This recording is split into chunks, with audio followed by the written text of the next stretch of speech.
Hello दोस्तों, कैसे हैं आप सब। जैसा कि आप लोगों को मालूम होगा कि हमने आप लोगों से बोला था कि सैटरडे को हमारी पॉलिटी की क्लास आने वाली है। मैं आप लोगों को टाइम बता देता हूँ, शाम को 6 बजे जो हमारी पॉलिटी की क्लास है वो आप लोगों के लिए मिल जाएगी। साथ ही साथ मैं आप लोगों को जो नंबर देता हूँ वो आप लोग नंबर नोट कर लीजिएगा। नंबर बोलता हूँ, वो नंबर है 9303335014 तो इस पर क्या करिएगा, आप लोग अपना नेम और साथ ही साथ डिस्ट्रिक्ट नेम आप लोग सेंड कर दीजिए, ताकि हम लोगों का जो ग्रुप है मैं आप लोगों को उसमें ऐड कर दूंगा। साथ ही साथ हम लोगों का एक टेलीग्राम ग्रुप भी है, वहाँ पर भी आप लोग ऐड हो जाएगा। मैं आपको डिस्क्रिप्शन में उसकी लिंक दे दूंगा। साथ ही साथ इसके बारे में भी ये कहना चाहता हूँ कि जो व्यक्ति अभी नए हुए हैं, नए जुड़े हुए हैं चैनल से, तो वो लोग हमारे चैनल को सब्सक्राइब करें। साथ ही साथ जो मैंने आप लोगों की नंबर दिया है उस नंबर पर आप लोग अपना नेम और साथ ही साथ डिस्ट्रिक्ट नेम सेंड कर दें, ताकि हम लोग आप लोगों के लिए ग्रुप में जोड़ दें। उसमें हम लोग आप लोगों के लिए जो एमपी जीके की क्लास भी चल रही है, जो डेली 12 बजे आ जाती है आप लोगों के पास। साथ ही साथ कल जो है शनिवार आप लोगों के लिए पॉलिटी की क्लास भी आएगी, जो शाम के 6 बजे आप लोगों को मिल जाएगी। तो चलिए हम हमारी जो आज की क्लास है वो कंप्यूटर की करते हैं स्टार्ट। तो देखते हैं हमारा जो पहला क्वेश्चन होगा वो क्या होगा, पढ़ते हैं। फर्स्ट क्वेश्चन है, server on the internet is also called. Internet पर सर्वर को क्या कहा जाता है। ऑप्शन पढ़ लेते हैं, राउटर, होस्ट, गेटवे, ब्राउज़र। तो जो इंटरनेट पर क्या होता है, सर्वर को होस्ट के नाम से जाना जाता है। तो इसका जो हमारा आंसर होगा वो होगा हमारा host. Server on the internet is also called host.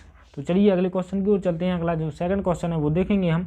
Second जो हमारा क्वेश्चन है वो है, by clicking on the word in the web page the second document opens it is called. तो इसके बारे में ये पूछा गया है कि वेब पेज पर जिस शब्द पर क्लिक करने से दूसरा डॉक्यूमेंट खुलता है उसे हम क्या बोलते हैं। तो ऑप्शन पढ़ लेते हैं, एंकर, हाइपरलिंक, पॉपअप, यूआरएल। तो इसका जो हमारा सही आंसर होगा वो होगा हमारा हाइपरलिंक। सेकंड ऑप्शन इसका सही होगा। क्या होगा, जब हम वेब पेज पर जिस भी पेज पर क्लिक करते हैं उससे हमारा दूसरा डॉक्यूमेंट खुलेगा तो उसको हम बोलेंगे हाइपरलिंक। तो अगले क्वेश्चन की ओर चलते हैं। आप लोग समझ चुके होंगे इस बारे में, हाइपरलिंक के बारे में। तो अगला क्वेश्चन देखेंगे। अगला जो हमारा थर्ड क्वेश्चन है वो क्या है, तो थर्ड क्वेश्चन है, two way video phone conversation are conduct by. मतलब दो तरफा वीडियो फोन बातचीत किसके द्वारा की जाती है। टेलीफोन कॉन्फ्रेंसिंग के द्वारा, चैटिंग के द्वारा, वीडियो कॉन्फ्रेंसिंग के और वीडियो प्लेयर के द्वारा। तो इसका जो हमारा सही आंसर होगा वो सी ऑप्शन इसका सही होगा, वीडियो कॉन्फ्रेंसिंग के द्वारा। Two way video phone conversation are conduct by video conversation. तो अगले क्वेश्चन की ओर चलते हैं। अगला जो हमारा फोर्थ क्वेश्चन क्या होगा वो देख लेते हैं।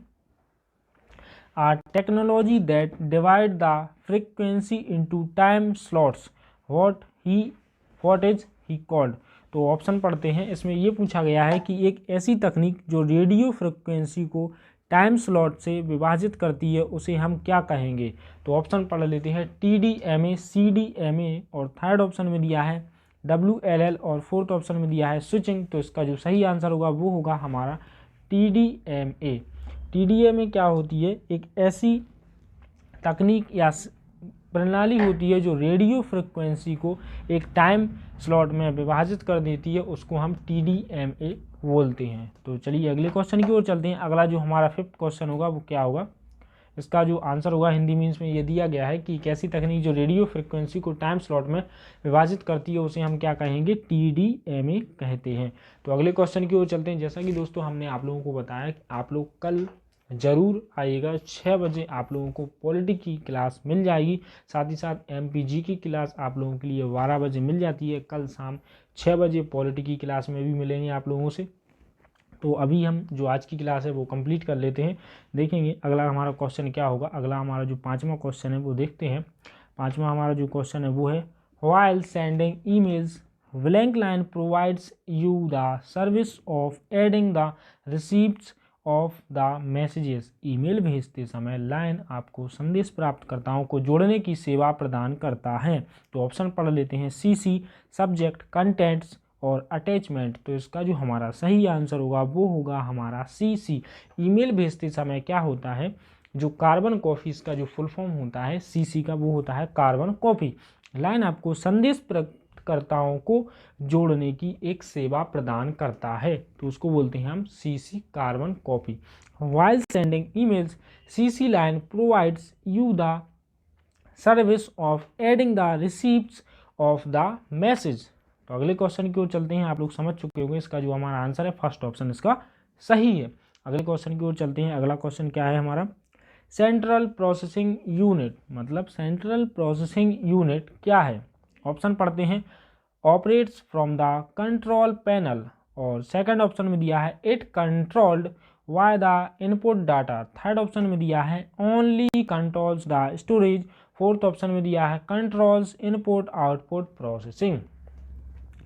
तो इसका जो हमारा सही आंसर होगा वो डी ऑप्शन इसका हमारा सही होगा कि control input output and processing. Central processing unit मतलब इसको सीपीयू बोला जाता है, ये उसका सीपीयू का फुल फॉर्म दिया गया है। वो क्या करती है कि कंट्रोल करती है इनपुट पर, आउटपुट पर और साथ ही साथ प्रोसेसिंग पर।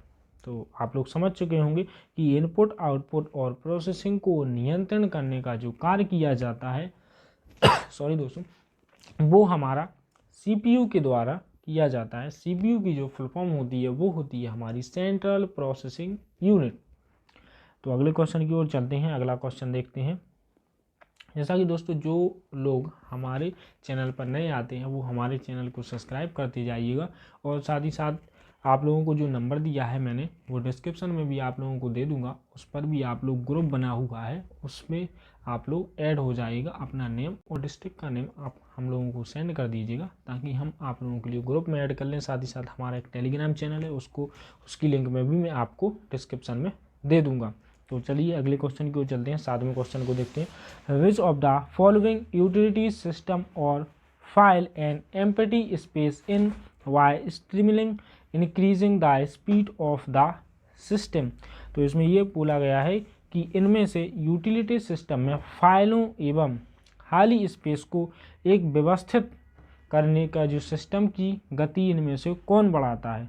तो ऑप्शन पढ़ लेते हैं। एंटीवायरस सेकंड ऑप्शन में दिया है टेक्स्ट एडिटर, थर्ड ऑप्शन में दिया है डिस्क डीफ्रैगमेंट और फोर्थ ऑप्शन में दिया है कंप्रेशन यूटिलिटी। तो इसका जो हमारा सही आंसर है वो है डिस्कवर डीफ्रैगमेंटर। क्या होता है, एक यूटिलिटी सिस्टम होता है जो फाइलों का एवं जो खाली स्थान दिया गया है, खाली जो स्पेस है हमारे लिए, उसको एक व्यवस्थित करने के लिए सिस्टम की क्या बढ़ा देता है, स्पीड को बढ़ा देता है। उसको बोलते हैं डिस्क डीफ्रैगमेंट। यहाँ पर सॉरी दोस्तों डिस्कवर नहीं है, ये क्या है डिस्क डीफ्रैगमेंट है, DISK डिस्क डीफ्रैगमेंट ये लिखा हुआ है। चलिए अगले क्वेश्चन को चलते हैं। अगला क्वेश्चन देखते हैं। अगला जो हमारा क्वेश्चन है वो है all logical works is done by, मतलब सारे लॉजिकल कार्य किसके द्वारा किए जाते हैं, ALU के द्वारा, कंट्रोल यूनिट के द्वारा, मॉनिटर या प्लॉटर के द्वारा। तो प्लॉटर जैसे कि आप लोग जानते होंगे ये आउटपुट डिवाइस है जो ग्राफिक्स बनाने के लिए यूज की जाती है। मॉनिटर भी हमारी क्या है, एक आउटपुट डिवाइस ही है। और साथ ही साथ जो ALU होता है वो हमारा किसके लिए यूज होता है, लॉजिकल कार्य के लिए यूज किया जाता है। उसको हम क्या बोलते हैं, ALU बोलते हैं, अर्थमेटिकल लॉजिक यूनिट जिसका फुल फॉर्म होता है। तो आप लोग समझ चुके होंगे ALU क्या है, लॉजिकल कार्यों को करने के लिए किया जाता है। बाकी मॉनिटर हमारा किस लिए है, आउटपुट प्रदान करने के लिए, और साथ ही साथ प्लॉटर ये भी एक आउटपुट डिवाइस है जो ग्राफिक्स बनाने के लिए यूज की जाती है। तो आप लोग समझ चुके होंगे इस बारे में। तो अगला क्वेश्चन देखेंगे। अगला क्वेश्चन क्या है हमारा, अगला जो हमारा क्वेश्चन है वो है blank servers store files from the network, मतलब ये पूछा गया है कि सर्वर नेटवर्क के लिए फाइलों को स्टोर करता है। सर्वर जो होता है नेटवर्क के लिए किन फाइलों को स्टोर करता है, ऑथेंटिकेशन, प्रोक्सीज और एप्लीकेशन और फाइल्स। ऑथेंटिकेशन या फिर प्रॉक्सी या फिर एप्लीकेशन या फिर फाइल। तो इसका जो हमारा सही आंसर होगा वो होगा फोर्थ ऑप्शन इसका सही होगा, फाइल। इसका आंसर होगा कि फाइल क्या होता है, सर्वर, जो फाइल सर्वर है वो नेटवर्क के लिए फाइलों को स्टोर करके रखता है। तो अगले क्वेश्चन की ओर चलते हैं। अगला 10वां क्वेश्चन देखेंगे हम, क्या दिया गया है, after deleting the files are sent to, जो फाइल डिलीट हो जाती हैं या डिलीट करने के बाद वो कहाँ पर भेज दी जाती हैं, ड्राफ्ट में, आउटबुक्स में, माई डॉक्यूमेंट्स में या फिर रिसाइकिल बिन में। तो इसका जो आप लोग सभी जानते होंगे कि जो भी फाइलें डिलीट हो जाती हैं वो रिसाइकिल बिन में भेज दी जाती हैं, और जो परमानेंट डिलीट होती हैं वो फाइलें हमारी रिसाइकिल बिन में नहीं जाती हैं, वो हमेशा के लिए पूर्णतः डिलीट हो जाती हैं। चलिए अगले क्वेश्चन की ओर चलते हैं। अगला जो हमारा क्वेश्चन है वो क्या होगा, अगला क्वेश्चन देख लेते हैं। 10वां क्वेश्चन हो चुका है। 11वें क्वेश्चन की ओर चलते हैं। 11वां हमारा क्वेश्चन है, root file and sub folder are present in which of the following. फाइलों एवं सब फोल्डर दोनों निम्नलिखित में से किस में स्टोर होते हैं। तो ऑप्शन पढ़ लेते हैं, फाइल में, ग्रुप में, सॉफ्टवेयर में, फोल्डर में। तो इसका जो हमारा आंसर होगा वो होगा हमारा फोल्डर्स। जो फाइल होती हैं, सब फोल्डर होते हैं, वो क्या होते हैं, फोल्डर्स में ही दिए जाते हैं, फोल्डर्स में ही होते हैं। तो अगले क्वेश्चन की ओर चलते हैं। अगला जो हमारा क्वेश्चन होगा वो क्या होगा, अगला क्वेश्चन देखेंगे। USB are classified under ports it is used for. जो हमारी USB पोर्ट होती है वो इनमें से किसके लिए यूज की जाती है। तो जो USB पोर्ट होती है वो किसके लिए यूज होती है, to connect the internal device of the computer, और सेकंड ऑप्शन में दिया है to store data, third option में दिया है for connecting external device to the computer, और फोर्थ ऑप्शन में दिया है टू एडिट द इमेज। तो इसका जो हमारा सी ऑप्शन होगा वो सही होगा कि कंप्यूटर के बाहरी उपकरणों को जोड़ने के लिए USB का यूज किया जाता है। तो अगले क्वेश्चन की ओर चलते हैं। आप लोग समझ चुके होंगे कि USB का यूज कहाँ पर होता है। जैसे कि हमें कंप्यूटर से बाहरी उपकरणों को जोड़ना है, उसके लिए हम USB का यूज करेंगे। तो अगले क्वेश्चन की ओर चलते हैं। अगला क्वेश्चन देखेंगे, इसका हिंदी में भी दिया गया है। तो जो USB पोर्ट्स होती है के अंतर्गत वर्गीकृत किया जाता है, इसका उपयोग होता है हमारे कंप्यूटर से बाहरी उपकरणों को जोड़ने के लिए। अगले क्वेश्चन 13 क्वेश्चन को देखेंगे। 13 क्वेश्चन क्या है, symbols in word are available 8। तो वर्ड में सिंबल्स किस में उपलब्ध होते हैं। तो ऑप्शन पढ़ लेते हैं, इंसर्ट मेन्यू में, होम मेन्यू में, पेज लेआउट मेन्यू में, और व्यू मेन्यू में। तो ये होते हैं किस में, हमारे इंसर्ट मेन्यू में। जो हमारे सिंबल्स होते हैं वो अवेलेबल होते हैं हमारे इंसर्ट मेन्यू में। तो अगले क्वेश्चन की ओर चलते हैं। अगला क्वेश्चन देखेंगे, which of the following is not a non impact printer. इनमें से नॉन इम्पैक्ट प्रिंटर नहीं है, dot matrix, laser, inkjet printer और थर्मल प्रिंटर। तो इसका जो हमारा सही आंसर होगा वो होगा हमारा डॉट मैट्रिक्स प्रिंटर एक इम्पैक्ट प्रिंटर है। बाकी जो लेजर प्रिंटर है, इंकजेट प्रिंटर है, ये हमारे नॉन इम्पैक्ट प्रिंटर के अंतर्गत ही आते हैं। और जो हमारा डॉट मैट्रिक्स प्रिंटर होता है वो हमारा इम्पैक्ट प्रिंटर के अंतर्गत आता है। तो चलिए अगले क्वेश्चन की ओर चलते हैं। अगला क्वेश्चन देखेंगे, आप लोग इसका भी आंसर होगा जो हमारा फर्स्ट ऑप्शन होगा वो हमारा इसका सही आंसर होगा। अगले क्वेश्चन की ओर चलते हैं। हिंदी में भी दिया गया है, निम्नलिखित में से कौन सा नॉन इम्पैक्ट प्रिंटर नहीं है। तो जो डॉट मैट्रिक्स प्रिंटर है वो इम्पैक्ट प्रिंटर नहीं है। बाकी जो लेजर, इंकजेट, थर्मल, ये सभी क्या होते हैं, नॉन इम्पैक्ट प्रिंटर होते हैं। अगले क्वेश्चन की ओर चलते हैं। 15 क्वेश्चन देखेंगे, image, text, sound in multimedia software, animation etc, whereas in graphics software there are only multimedia software में जो इमेज होती है, टेक्स्ट होते हैं, साउंड दिए और एनिमेशन आदि होते हैं, जबकि ग्राफिक्स सॉफ्टवेयर में सिर्फ क्या दिया जाता है। इसमें ये पूछा गया है कि जो मल्टीमीडिया सॉफ्टवेयर होता है उसमें क्या होंगे, इमेज होगा, टेक्स्ट होगी, साउंड होंगे, एनिमेशन भी होंगे। लेकिन जो ग्राफिक्स सॉफ्टवेयर होगा उसमें इनमें से क्या दिया जाएगा, इमेज होगी, साउंड होंगे, एनिमेशन होंगे या फिर वीडियो सीक्वेंस होगा। तो इसका जो सही आंसर होगा वो होगा हमारा इमेज। जो ग्राफिक्स सॉफ्टवेयर हैं उनमें सिर्फ इमेज होती है। बाकी मल्टीमीडिया सॉफ्टवेयर में इमेज, टेक्स्ट भी शामिल होते हैं, इमेज भी शामिल होती है, साउंड भी शामिल होता है, साथ ही साथ एनिमेशन भी शामिल होता है। तो अगले क्वेश्चन की ओर चलते हैं। अगला क्वेश्चन देखेंगे, इसका आंसर लगा लेते हैं, इमेज इसका सही आंसर होगा।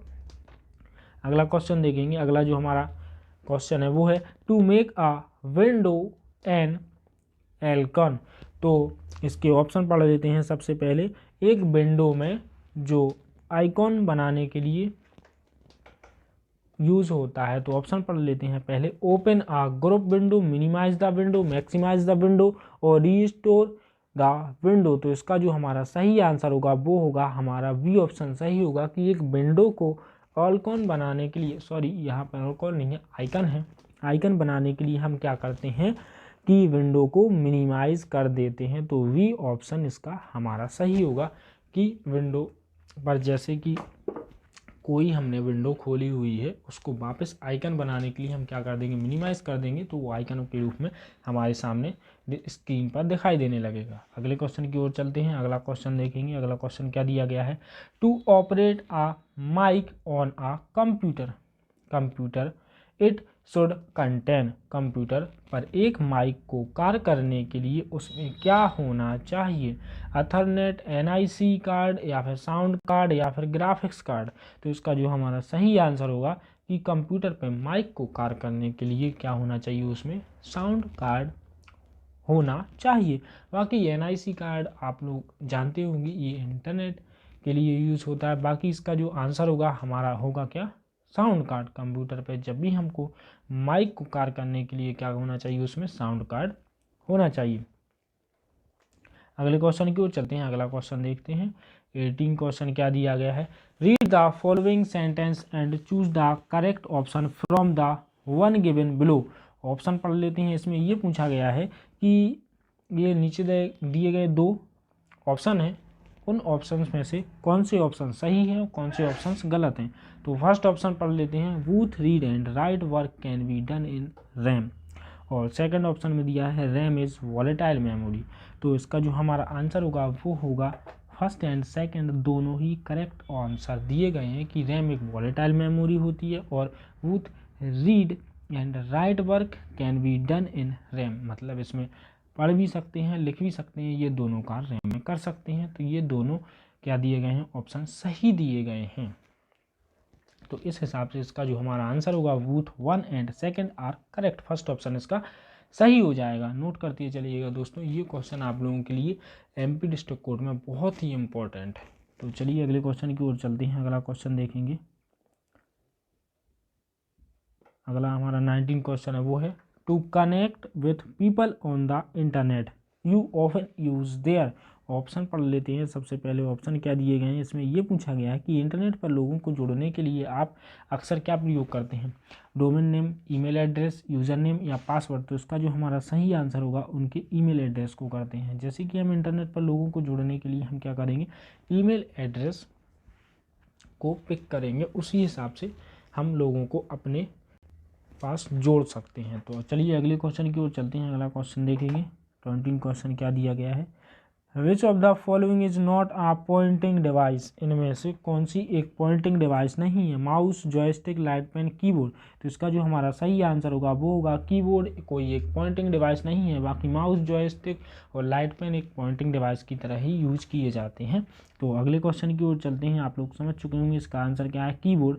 अगला क्वेश्चन देखेंगे, FTP इज बेसिकली FTP मूल रूप से क्या होती है, set of rules, language, web browser, web page. तो इसका जो हमारा सही आंसर होगा वो होगा सेट ऑफ रूल्स, नियमों का एक सेट होती है, जो प्रोटोकॉल के लिए बनाए गए नियम होते हैं उनका ही एक क्या होती है, सेट ऑफ रूल्स होती है। FTP इसका जो फुल फॉर्म होता है वो होता है हमारा फाइल ट्रांसफ़र प्रोटोकॉल। चलिए अगले क्वेश्चन की ओर चलते हैं। अगला क्वेश्चन देखेंगे। अगला जो हमारा क्वेश्चन दिया गया है वो है हमारा कि network connection of the following which types is not a way to connect to the internet. मतलब इनमें से कनेक्शन का कौन सा प्रकार इंटरनेट से जुड़ने का तरीका नहीं है। तो ऑप्शन पढ़ लेते हैं। सबसे पहले TCP and IP, second option में दिया है डायल अप, थर्ड ऑप्शन में दिया है UDP, और फोर्थ ऑप्शन में दिया है POP। तो इसका जो हमारा सही आंसर होगा वो होगा TCP and IP। A option इसका सही होगा कि नेटवर्क कनेक्शन का एक प्रकार है जो इंटरनेट से जुड़ने का कोई तरीका नहीं है। बाकी डायल अप, UDP, POP ये सभी इंटरनेट से जुड़ने के एक तरीके हैं। बाकी TCP एंड IP क्या है, प्रोटोकॉल बतौर यूज किया जाता है। तो चलिए देखेंगे अगला क्वेश्चन क्या दिया गया हमारे लिए, when was MS word 2013 released. मतलब जो MS वर्ड 2013 है वो कब रिलीज हुई थी, इसकी डेट बतानी है। तो ऑप्शन पढ़ लेंगे, 23 जनवरी, 11 अक्टूबर या फिर 23 जनवरी 2012। तो इसका जो हमारा सही आंसर है, ए ऑप्शन सही है कि जो हमारी MS वर्ड 2013 वो रिलीज हुई थी 23 जनवरी 2013 में रिलीज हुई थी। चलिए अगले क्वेश्चन की ओर चलते हैं। अगला क्वेश्चन देखेंगे। अगला 24 क्वेश्चन क्या दिया गया है, which operating system does MS word 2013 supported. MS word 2013 में किस ऑपरेटिंग सिस्टम को सपोर्ट करता है, window 7, window 8, both A and B और नन ऑफ दिस। तो इसका जो हमारा सही आंसर है बूथ A एंड V। जो हमारा MS वर्ड 2013 होता है वो विंडो 7, विंडो 8 इन सभी को सपोर्ट करता है। तो चलिए अगले क्वेश्चन की ओर चलते हैं। अगला हमारा क्वेश्चन देख लेते हैं क्या दिया गया है। अगला क्वेश्चन देखेंगे। अगला हमारा क्वेश्चन दिया गया है, what is a way to improve headers. मतलब इसमें ये पूछा गया है कि हेडर में सुधार करने का इनमें से कौन सा एक तरीका दिया गया है। How over the header and press enter, inserting a page break. Third option में दिया है डबल क्लिक द हेडर और फोर्थ ऑप्शन में दिया है प्रेस Ctrl+H। तो इसका जो हमारा सही आंसर है वो है हमारा डबल क्लिक द हेडर।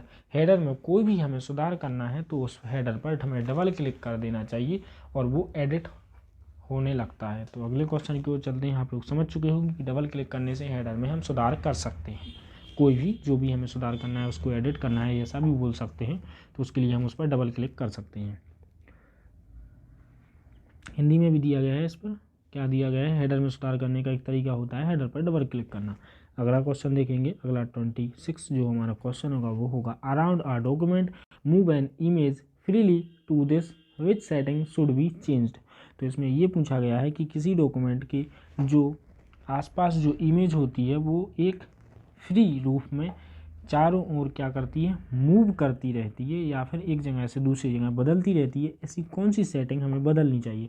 तो करेक्शन करना चाहिए, उसमें पिक्चर शेप डालना चाहिए या फिर टेक्स्ट रैपिंग करना चाहिए या आर्टिस्टिक इफेक्ट डालना चाहिए। तो इसका जो हमारा सही आंसर होगा वो होगा टेक्स्ट रैपिंग कहलाती है। जब भी हम किसी डॉक्यूमेंट के कोई आसपास से इमेज को फ्रीली रूप से क्या करते हैं, एक जगह से दूसरी जगह पर स्थानांतरित करते हैं या चेंज करते हैं उसको, तो हमें टेक्स्ट रैपिंग जो होती है वो सेटिंग को बदल देना चाहिए। चलिए अगले क्वेश्चन की ओर चलते हैं। हिंदी में भी दिया गया है, आप लोग नोट करते जाइएगा। तो इसका जो हमारा आंसर होगा वो होगा हमारा टेक्स्ट रैपिंग। अगला क्वेश्चन देखेंगे। अगला जो हमारा क्वेश्चन क्या दिया गया है, which of the following is not a font style. इनमें से कौन सी फॉन्ट स्टाइल शैली नहीं है। तो ऑप्शन पढ़ लेते हैं, bold, superscript, italic, regular. तो इसका जो सही आंसर होगा वो होगा हमारा सुपर स्क्रिप्ट। इसका सही आंसर होगा, कोई एक फॉन्ट शैली नहीं है। अगले क्वेश्चन की ओर चलते हैं। अगला जो हमारा क्वेश्चन होगा वो होगा, what is a gutter margin. Gutter margin क्या दिया गया है। तो ऑप्शन पढ़ लेते हैं, the margin is added to the right margin when printing. और सेकंड ऑप्शन में दिया है, margin is added to the left margin when printing. Margin with is added to the outside of the page during printing. और fourth option में दिया है, margin which added to the binding side of the page while printing. तो इसका जो हमारा answer होगा वो होगा डी ऑप्शन इसका सही होगा, कि मार्जिन जो प्रिंट करते समय पेज के लिए छोड़ा जाता है उसको हम क्या बोलते हैं, गटर मार्जिन बोलते हैं। जब भी हम क्या करते हैं, प्रिंट करते समय पेज के लिए जो ज़रूरत के हिसाब से जो जगह छोड़ी जाती है, जगह उसमें जोड़ी जाती है, जगह छोड़ना ही बोलते हैं उसको, जगह छोड़ी जाती है उसको हम क्या बोलते हैं, गटर मार्जिन बोलते हैं। तो अगले क्वेश्चन की ओर चलते हैं। अगला क्वेश्चन क्या होगा। अगला हमारा क्वेश्चन दिया गया है, व्हाट इज लैंडस्केप।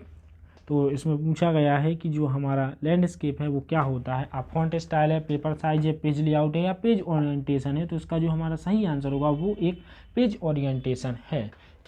चलिए अगले क्वेश्चन की ओर चलते हैं। अगला 13 क्वेश्चन, आज का जो लास्ट क्वेश्चन होगा वो क्या होगा हमारा, background colour is not visible on which of the following views. निम्नलिखित में से किस व्यू पर बैकग्राउंड रंग दिखाई नहीं देता है। Web layout view, print preview, reading view, print layout view. तो चलिए दोस्तों, मैं जैसे कि मैं आप लोगों को बता देता हूँ, इसका आंसर भी बता देता हूँ। साथ ही साथ कल हमारी जो पॉलिटी की क्लास होने वाली है वो हमारी 6 बजे आप लोगों को मिल जाएगी। आप लोग 6 बजे सैटरडे को तैयार रहिएगा। इसी के साथ साथ जो हम आप लोग की आंसर बता देते हैं, इसका जो हमारा आंसर होगा वो होगा हमारा प्रिंट प्रीव्यू, इसका सही आंसर होगा। तो मिलते हैं कल दोस्तों 6 बजे पॉलिटी की क्लास में। जय हिंद, जय भारत दोस्तों। और ये क्लास जो हमारी होगी वो मंडे को आएगी, कंप्यूटर की क्लास शाम 7 बजे, और कल शाम 7 बजे मिलते हैं हम पॉलिटी की क्लास में, सैटरडे टू सैटरडे। जय हिंद, जय भारत दोस्तों।